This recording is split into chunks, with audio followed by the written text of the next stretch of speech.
adalah seorang sahabat bernama Sa'labah bin Hatib Al-Ansari. Beliau hidupnya miskin, tetapi kemiskinannya sama sekali tidak mengurangi kekuatan ibadahnya. Salatnya pun selalu berjamaah. Di mana ada Rasul salat menjadi imam, di situ Sa'labah bermakmum. Hanya saja Sa'labah ini aneh. Tiap selesai salat langsung pulang. Tidak wirid, tidak zikir, tidak doa. Jadi kalau sahabat-sahabat yang lain selesai salat, Allahumma antas salam, Sa'labah ini malah Allahumma lantas jalan. Begitu setiap salat. Sampai satu saat beliau ditegur oleh baginda Rasul. Sa'labah, labaika ya Rasul. Kau ini macam orang munafik saja. Tidak betah kau di masjid. Atau tidak pentingkah doa dan wirid itu menurut kau? Tiap selesai sholat, pulang. Salam, pulang. Kenapa begitu Sa'labah? Maafkan saya ya Rasul. Kenapa? Saya bukan tidak menganggap doa dan wirid tidak penting. Lalu, bukan juga tidak betah di masjid. Kemudian, kenapa kau terus pulang begitu? Saya ini keluarga miskin ya Rasul. Kain satu pun berdua dengan istri saya. Ketika saya sholat di masjid sini, istri saya di rumah nunggu giliran sholat dari sarung yang sedang saya pakai ini. Kalau saya pakai wirid dan zikir, istri saya tidak kebagian waktu sholat. Begitulah. Iya. Oh. Lalu bagaimana Sa'labah? Begini saja ya Rasul. Ini sudah kadung ditanya oleh Tuhan. Tuhan kan Rasul. Ya, kenapa memang?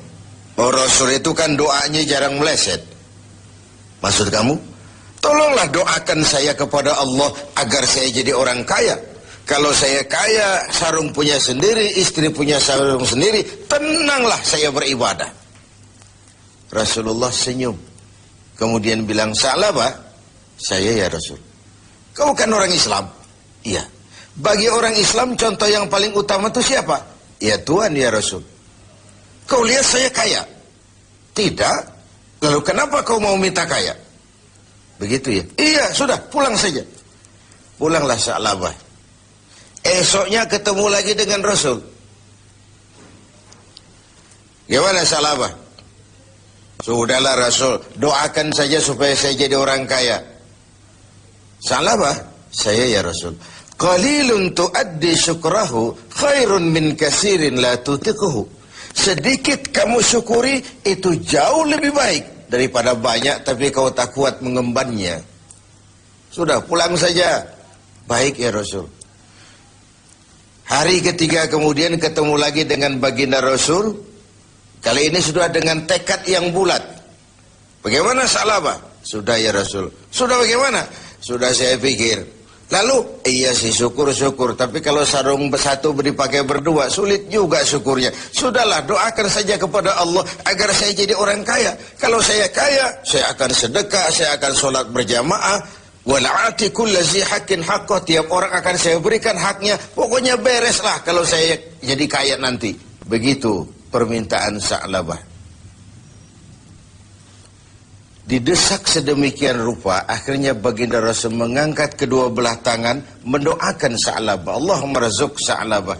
Ya Allah, berikan rezeki kepada Sa'labah. Oleh baginda Rasul, Sa'labah dihadiahkan seekor kambing betina yang sedang hamil. Peliharalah kambing ini Sa'labah, mudah-mudahan bawa berkah bagi kau. Dipeliharalah kambing ini oleh Sa'labah sampai melahirkan 2 ekor sekaligus. 1 menjadi 3, 3 menjadi 5, 5 menjadi 7. Makinlah hari kambingnya makin banyak berkembang biak. Ketika kambing banyak berkembang biak, Sa'labah mulai kesibukan. Datang sholatnya mulai terlambat. Tadinya sebelum waktu sudah menunggu di masjid. Sekarang imam sudah qamat baru dia datang. Lama-lama sholat 5 waktu pun tidak kelihatan. Jumat saja di masjid. Itu pun kalau khatib sudah naik mimbar, baru dia datang. Terakhir Jumat pun tidak kelihatan juga. Orang tanya, kemana Sa'labah? Sibuk keluar kota, ngembala kambing. Ya wailah Sa'labah. Sayang sekali, celaka Sa'labah. Sampai ketika turun kewajiban membayar zakat, alih-alih Sa'labah malah tidak mau mengeluarkan zakatnya. Sampai di zaman Utsman bin Affan, Sa'labah mengalami kebinasaan dan bangkrut kembali dengan seluruh hartanya. Pemirsa TV7, riwayat ini adalah sebuah potret bagaimana seorang Sa'labah diuji dengan kemiskinan, dia lulus. Tapi saat diuji dengan kekayaan, dia gagal, berantakan. Ketika miskin dia hamba Allah, setelah kaya dia pindah menjadi hamba harta. Sikap ini mencerminkan tidak istiqamah, tidak punya pendirian yang tetap dalam menjaga nilai kehambaan di hadapan Allah Subhanahu wa taala. Bahwa isi hidup ini penuh cobaan, ujian, Quran sudah menjelaskan itu kepada kita. وَلَنَبْلُوَنَّكُمْ بِشَيْءٍ مِّنَ الْخَوْفِ وَالْجُوعِ وَنَقْصٍ مِّنَ الْأَمْوَالِ وَالْأَنفُسِ وَالثَّمَرَاتِ. Dan pasti, dengan lamu taukid, وَلَنَبْلُوَنَّكُمْ, dan pasti kami akan uji kamu dengan sebagian kecil dari apa? Minal khauf, rasa takut. Kadang dalam hidup kita dihinggapi rasa takut yang tidak beralasan. Sudah kaya takut kalau jatuh miskin. Sudah punya kedudukan takut kalau diambil orang. Takut kalau ada mutasi. Takut kalau harus turun jabatan. Sudah hidup takut kalau mesti mati. Takut yang sering tidak beralasan. Wal khauf, rasa lapar. Secara makro, khauf dan ju' ini kan masalah hankam dan ekonomi, keamanan dan kemakmuran. Sering kali kita diuji dengan ini. Hilangnya rasa aman, ekonomi gonjang-ganjing, ini mahal, itu mahal, ini naik, itu naik. Lapangan kerja sulit, persaingan hidup tajam.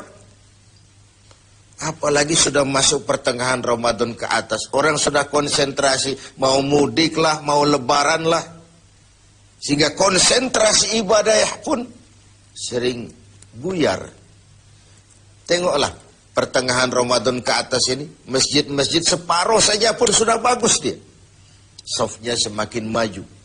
Artinya orangnya semakin kurang. Pemirsa TV7 yang berbahagia.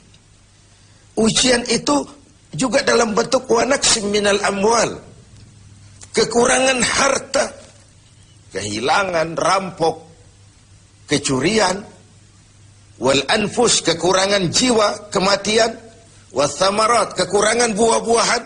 Menghadapi ujian-ujian, cobaan-cobaan itu, Allah memberikan sandaran. Wabasyiris sabirin, berikan berita gembira kepada orang-orang yang sabar menghadapi segala macam ujian tadi. Siapa orang yang sabar? Alladzina iza asabathum musibah qalu inna lillahi wa inna ilaihi raji'un. Yang apabila mendapat suatu cobaan segera sadar segalanya dari Allah dan segalanya pun akan kembali kepada Allah. Ada baiknya kita angkat satu potret lain, potret Nabi Ayub alaihissalam.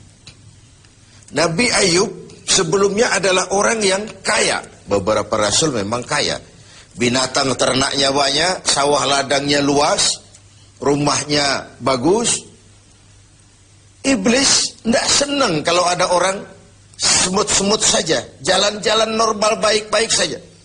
Iblis dilapor, Tuhan, hambamu yang namanya Ayub itu mau ibadah karena kaya dia. Coba kalau dia jatuh miskin, selesai ibadahnya itu. Allah bilang, Iblis, aku tahu Ayub itu hambaku yang ikhlas. Saya buktikan Tuhan, silakan. Iblis pun turun ke alam ini menggoda Nabi Ayub. Mula pertama dia binasakan binatang ternak Nabi Ayub. Lalu dirusak sawah ladangnya. Sehingga praktis dalam waktu singkat Nabi Ayub jatuh dari orang paling kaya menjadi orang paling miskin. Dan itu tidak mudah. Dan itu tidak mudah. Mudah mengalami frozen emotional attitude, shock. Sudah begitu iblis datang menemui Nabi Ayub yang sedang ibadah di mihrab dalam masjid. Ayub, ya. Sedang apa? Ibadah. Menyembah Tuhan, menyembah Tuhan. Tahukah kau Ayub? Kenapa? Tuhan yang sedang kau sembah sekarang ini, dia sudah bikin miskin kau. Sawah ladangmu binasa, rusak, binatang ternakmu mati semua, dan kau sekarang jadi orang miskin Ayub. Buat apa lagi nyembah Tuhan yang model begitu? Dia sudah bikin miskin kamu. Nabi Ayub senyum mendengar itu. Benar, benar. Binatang ternak saya binasa, binasa. Sawah ladang saya hancur, hancur. Dan sekarang saya jadi orang miskin, miskin. Alhamdulillahilladzi a'tani wa akhaza minni.